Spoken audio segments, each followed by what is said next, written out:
Huli kang daisubot pagkakasinabutan.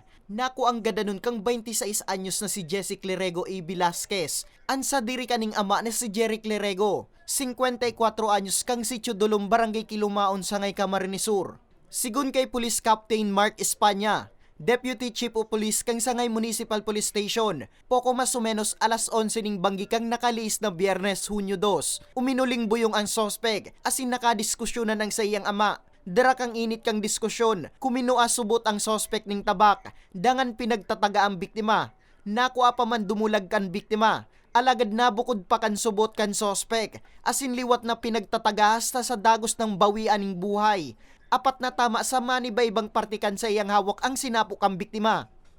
Try mo naman nga or ihurot mo man nga magsara sa diri. Ini pong suspect sa kanyang kalibin niya, nakikistar lang sa magurang niya, hindi sa victim. Every time na karon nagtatalo sinda sir, nagkakadiskusyonan, siguro pigdamdam sir kang suspect. Dugang pa ni Espanya, kusa manapig sumiter kang sospek ang sa iyang sadiri sa otoridad, pati nang ginamit sa pananaga.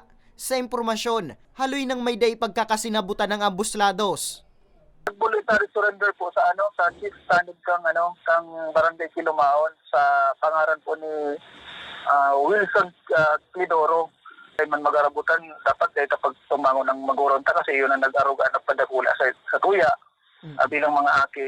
Kung sakali man pong may mga pinagdadaanan na harugan na problema, siguro makakaipuan nila pong mga makakaulay, may mga relatives man sinda. Kung dahil po nga ito nga sabi kang sa Barangay Council kang Kilamon, pwede man silang mamagitan. Sa presente, nakapatente na ang bangkay kang biktima sa sindang residensya. Mantang parricide naman ang kakampangon na kaso kan suspetsado. Para sa mga baretang tatak Bicol, Nomer Corporal.